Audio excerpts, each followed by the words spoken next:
Bonjour à tous et bienvenue en ce jour, en ce début de semaine, en ce lundi 24 mars 2025. Alors, vous êtes bel et bien connecté sur le web radio, sur Patrick Info News, le sommaire de l'actualité à travers le monde et à travers l'Afrique.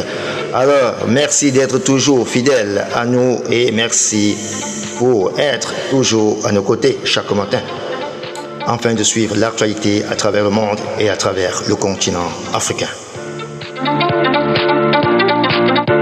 L'actualité qui bat son plein en ce jour, en ce lundi, l'administration Trump a ordonné l'expulsion de plus de 500 000 étrangers principaux, cubains, haïtiens, nicaraguayens et vénézuéliens, qui bénéficièrent d'un programme d'immigration lancé par l'administration Biden. Le 21 mars 2025, le département de la sécurité intérieure des États-Unis annonce la fin du statut légal de 532 000 migrants latino-américains, leur donnant jusqu'à 24 avril pour quitter le pays, sauf s'il obtient un autre statut d'immigration. Cette décision fait suite à l'ordonnance d'une administration qui s'engage dans une vaste offensive contre l'immigration, comme promis le président Donald Trump pendant sa campagne. Allez lire dans le détail sur notre page Facebook et plus amples d'informations et restez connectés des nôtres. L'actualité qui est du côté de l'Afrique, dans le continent africain, c'est au Gabon.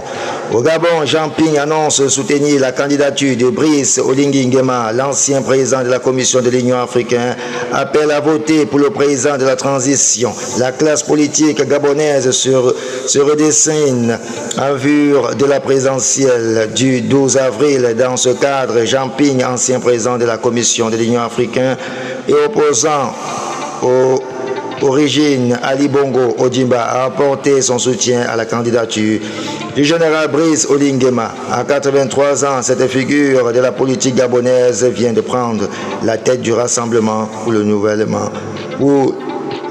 République, en abrégé RNR. Allez lire dans le détail sur Patrick Info News et les raisons pour lesquelles Jean Ping donne son soutien à Oligui Nguema.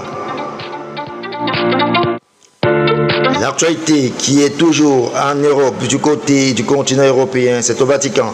Le pape François, hospitalisé depuis le 14 février en raison d'une double pneumonie, retirera ce candidat ce dimanche à la résidence Saint-Marthe au Vatican pour une convalescence prévue d'au moins 2 mois.